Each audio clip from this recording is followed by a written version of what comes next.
Bonjour chers abonnés, comme nous venons de finir le cours sur les bétons et de l'acier, alors on va appliquer par un petit exercice pour voir si vous avez bien compris. Alors pour commencer, on va lire l'exercice 1 qui est là. Let's go. Exercice 1. Une poutre droite ou horizontale en béton armé de section rectangulaire 20 x 40 et longueur initiale L0 est égale à 3,80 m est supposée sur des appuis fixes dans une région où le coefficient de retrait est estimé à 2,10 puissance 4. La résistance caractéristique en compression du béton armé étant FC28 est égale à 30 MPa. Vérifiez la résistance de la poutre vis-à-vis du retrait après avoir calculé le module de déformation longitudinale à long terme, ce qui veut dire que la charge d'application est supérieure à 24 heures, et de calculer aussi la résistance en traction du béton et la contrainte normale de traction engendrée par le retrait dans la section de béton. Alors, nous venons de faire la lecture. Nous allons procéder maintenant au calcul. Let's go. Donc, comme nous venons de faire la lecture, alors nous allons appliquer maintenant. On va mettre résolution. Premier astérisque. On va calculer d'abord le module de déformation longitudinale à long terme. Donc, calculons EVJ. Voilà. Donc, EVJ est égal à quoi? EVJ veut dire tout simplement module de déformation longitudinale à long terme, module de déformation différé. Ici, c'est lorsque la charge d'application est supérieure à 24 heures. Donc, EVJ est égal à quoi? 3700 racine cubique de FCJ. Ok? EVJ est égal à quoi? 3700 racine cubique de FCJ est égal à 30 mégapascal. Ici, on a pris 30 mégapascal parce que on a considéré que FCJ est égal à FC28. Ce qui veut dire que le J est supérieur ou égal à 28 jours. Voilà. Donc, lorsque J est supérieur ou égal à 28 jours, FCJ est égal à FC28. EVJ est égal à quoi? Donc, on met de la machine racine cubique 3 30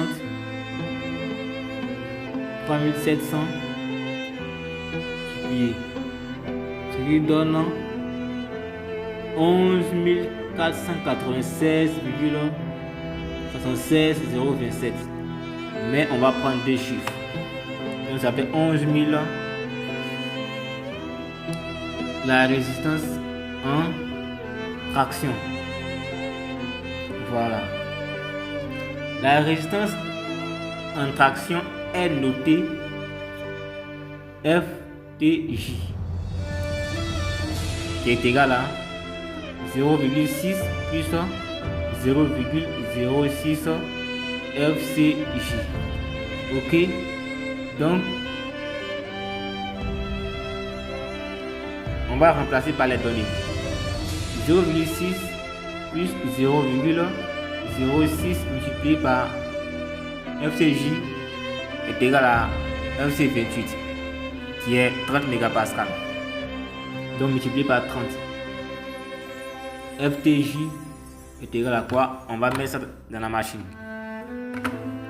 0, donc 2 40 mégas mégapascal. On va maintenant calculer la contrainte normale de traction engendrée par le retrait dans la section de béton. Donc, troisième astérisque, calculons la contrainte normale notée sigma petit n de béton. Donc, sigma petit n est égal à quoi? Égal à E multiplié par epsilon. Le epsilon ici,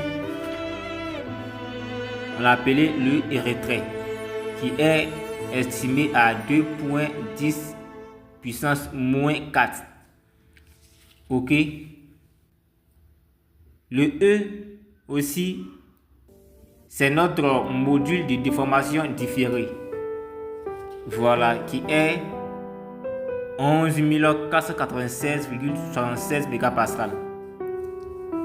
Donc, on va les remplacer tout simplement.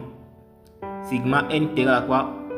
11 496,76 multiplié par 2,10 puissance moins 4. Donc la contrainte normale est égale à quoi? On va mettre ça dans la machine.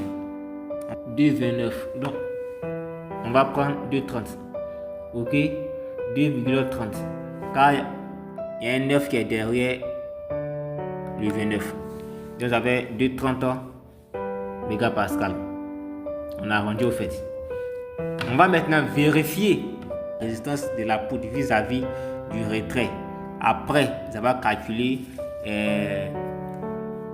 EVJ, FTJ et sigma petit n. Ok. Donc ici, quatrième astérisque, vérifions la résistance de la poutre vis-à-vis du retrait. Ok. Donc pour vérifier, c'est très simple, car on va faire sigma n inférieur à FCJ,